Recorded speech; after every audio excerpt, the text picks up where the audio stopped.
మిత్రులారా, ఇది 36వ జాతీయ పుస్తక ప్రదర్శన. ఈ పుస్తక ప్రదర్శనకు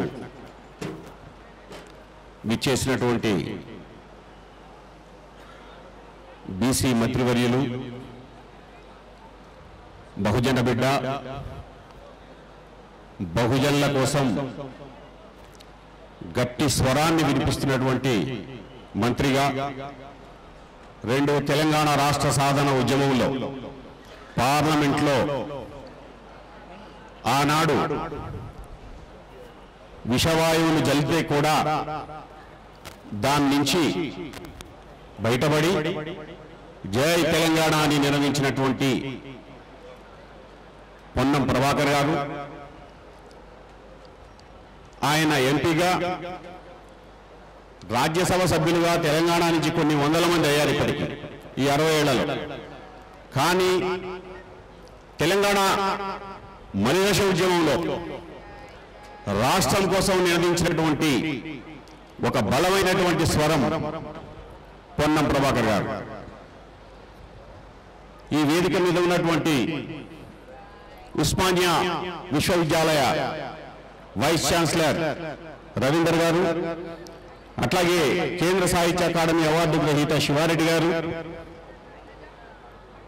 Hyderabad book fair treasurer Rajeswara Rao గారు, ఉపాధ్యక్షులు కోయ చంద్రమోహన్ గారు, వైస్ ప్రెసిడెంట్ నారాయణ రెడ్డి గారు, ఎంతో మంది విద్యార్థుల్ని ఉద్యమకారులుగా, సామాజికవేత్తలుగా తీర్చిదిద్దినటువంటి ప్రొఫెసర్ రమా వేల్కొండ గారు,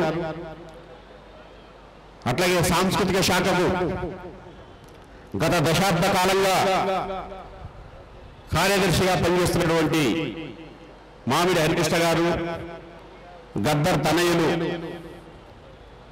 సూర్యం గారు, వేదిక మీద ఉన్నటువంటి రచన ముద్రబోయిన గారు, అట్లాగే మా కృష్ణారెడ్డి, అట్లాగే మా శోభన్ బాబు, అట్లాగే సూరిబాబు, జనార్దనమూర్తి గారు, బాలరెడ్డి గారు, ఈ యొక్క కార్యక్రమాన్ని మొత్తం నిర్వహిస్తున్నటువంటి యాకూబ్ గారు.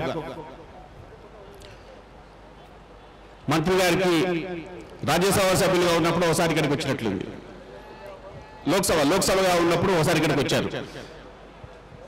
ఇప్పుడు రెండవసారి మంత్రిగా ఈ యొక్క ప్రాంగణానికి అడుగు పెట్టినందుకు మీకు హృదయపూర్వకమైనటువంటి ధన్యవాదాలు తెలియజేస్తూ,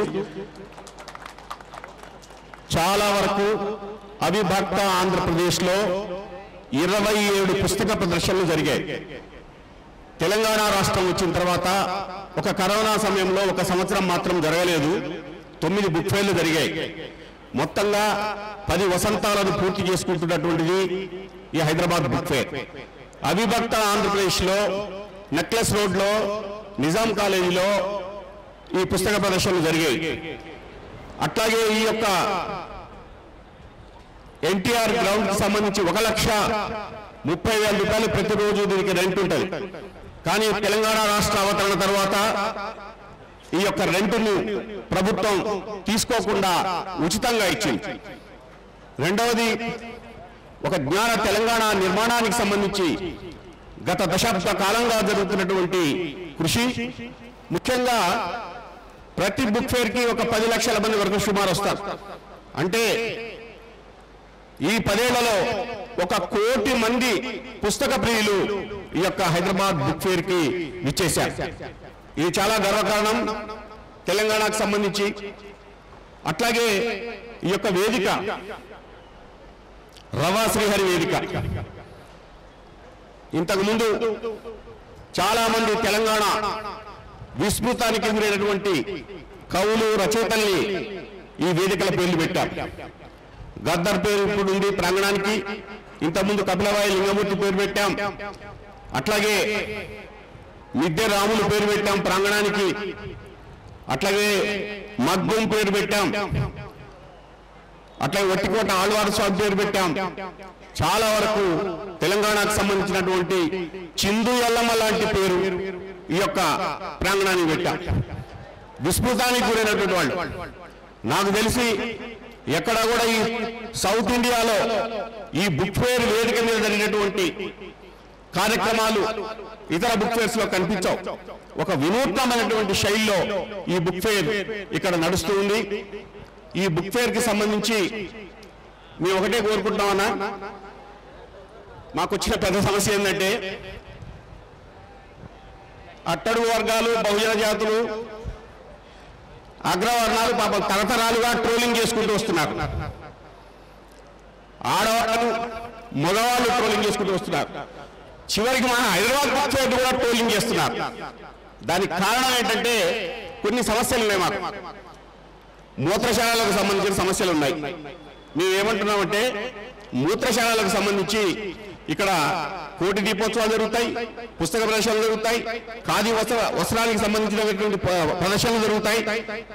మూత్రశాలని ప్రభుత్వం పకడ్బందీగా పూర్తిగా ఏర్పాటు చేస్తే ఒక మంచి ఫలితం ఉంటుందని చెప్పేసి మేము కోరుకుంటున్నాం.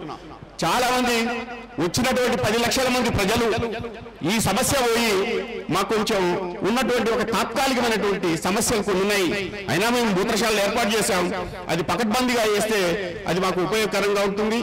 హైదరాబాద్ నగరానికి వస్తున్నటువంటి ప్రదర్శనలు కూడా ఉపయోగకరంగా ఉంటుంది. కాబట్టి మేము మంత్రి గారికి, పొన్నం ప్రభాకర్ గారికి మూత్రశాలని పూర్తిగా శాశ్వతంగా నిర్మించాలనే విషయాన్ని చెప్తున్నా. ప్రధానంగా చాలా వరకు బుక్ ఫేర్ ప్రతిష్ట పెరుగుతుంది. దీంతో పాటుగా బుక్ ఫేర్ కి సంబంధించిన దాంట్లో చిన్న చిన్న సమస్యలు ఉన్నాయి. ఆ చిన్న చిన్న సమస్యలు కూడా ప్రతి ఏడాది అధిగమిస్తూ ముందుకు వచ్చాం. అందుకే నేను మరి అధ్యక్షుడు గారిని ఎక్కువసేపు మాట్లాడకూడదు, మధ్య మధ్యలో వాయిదాల పద్ధతి మీద కూడా మాట్లాడవచ్చు నేను. కాబట్టి ఈ యొక్క కార్యక్రమాన్ని పూర్తి చేసినటువంటి మంత్రి గారు కూడా కరీంనగర్ వెళ్ళాలట. రమామేల్ కోటె గారు ఆరోగ్య సమస్యల దృష్ట్యా వారిని క్లుప్తంగా మాట్లాడవలసిందే కోరుతున్నాను.